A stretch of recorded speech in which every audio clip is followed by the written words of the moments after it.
Hello viewers, সবাই কেমন আছেন? আশা করছি সবাই ভালো আছেন। স্বাগত জানাচ্ছি ভূতের কথার 12 নম্বর এপিসোডে। আমি আছি আপনার সাথে সালমান এবং এটি আছে আদি। আজ আপনার শোনাবো বাসবাগানের ঘরে যাওয়ার ঘটনাটির সেকেন্ড পার্ট।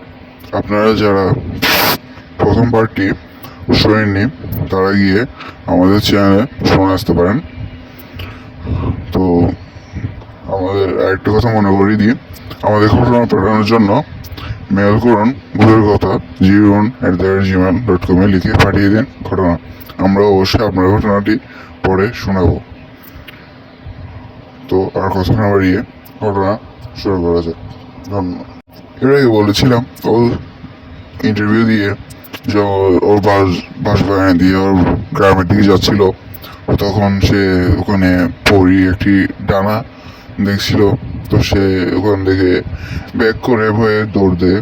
তো তারপরে সে তার বাসায় গিয়ে পৌঁছে। এরপর কী ঘটে সেটা আপনাদের বলি। এরপর সে খাওয়া দাওয়া করে ঘুম ঘুম যেতে চলে যায়। সারাদিনের ক্লান্ত তার ঘুম চলে আসে। সে ওই ঘটনাটি কিন্তু কাউকে বলেনি। সে তারপর ঘুমিয়ে পড়ে। মাঝরাতে সে স্বপ্নে দেখে ওই ডানাওয়ালা মেয়েটি স্বপ্নে তাকে বলছে, আমার তোমাকে অনেক পছন্দ হয়েছে, আমি তোমাকে আমার সাথে নিয়ে যাব। তো সেই স্বপ্নটি দেখার পর ভয়ে লাফিয়ে ওঠে। তারপর সে কিছুক্ষণ খাটের উপর বসে থাকে। তারপর সে তার বারান্দায় যায়। বারান্দায় এখানে বলে কি, তাদের কিন্তু বিল্ডিং ছিল, 2 তলা একটা বিল্ডিং ছিল। তারা 2 তলা থাকতে আবার নিচের তলায় ভাড়াটিয়া ছিল। তো সে তার বারান্দায় যায়। বারান্দায় গিয়ে কিছুক্ষণ হাঁটে। হাঁটার পর সে দেখে তার ছাদের উপর থেকে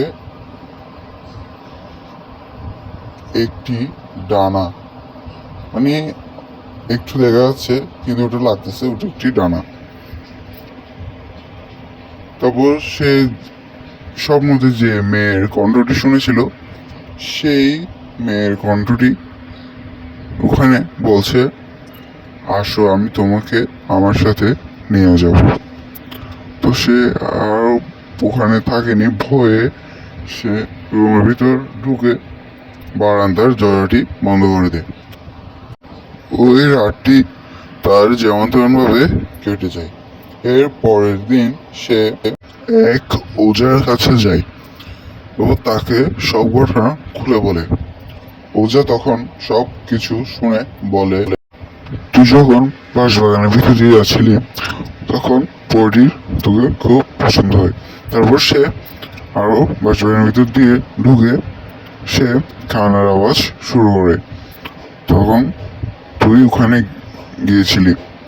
সে ভাবছিল সে ওখান থেকে তোকে নিয়ে চলে যাবে, কিন্তু তা হয়নি। তুই পালাইয়ে ওখান থেকে চলে আসছিস। তাই সে তোর পিছু পিছু তোর বাড়ি পর্যন্ত চলে গেছে। আর তুই যখন বারান্দা গেছিলি তখন সে তোর ছাদের উপরই ছিল। তো এরপর থেকে রাহুলের সাথে আর কোনো সমস্যা হয়নি। তো এইটুকুই ছিল ঘটনা। আজকেরটা হয়তো একটু ছোট, তো কিছু করার নেই। এরপর দেখি আমরা বড় ঘটনা কালেক্ট করতে পারলে অবশ্যই আপনার জন্য বড় ঘটনা নিয়ে আসবো। আপনারা তো কেউ ঘটনা পাঠাচ্ছেন না, তাই ঠিক নেই আমরা কখন আবার ঘটনা দিতে পারি। তো আপনারা এইটুকুই আজকেরটা শুনুন। আর ভালো লাগলে আমাদের চ্যানেলটা প্লিজ সাবস্ক্রাইব করে দিন, কারণ আমাদের কোনো সাবস্ক্রাইবার পাচ্ছে না। লাইক কমেন্ট শেয়ার এবং সাবস্ক্রাইব অবশ্যই করবেন। তো এইটুকুই, ধন্যবাদ। এরপরে শীঘ্রই আমরা আপনার জন্য ঘটনা কালেক্ট করে আপনার জন্য সুন্দর একটি ঘটনা নিয়ে আসার চেষ্টা করব। ধন্যবাদ।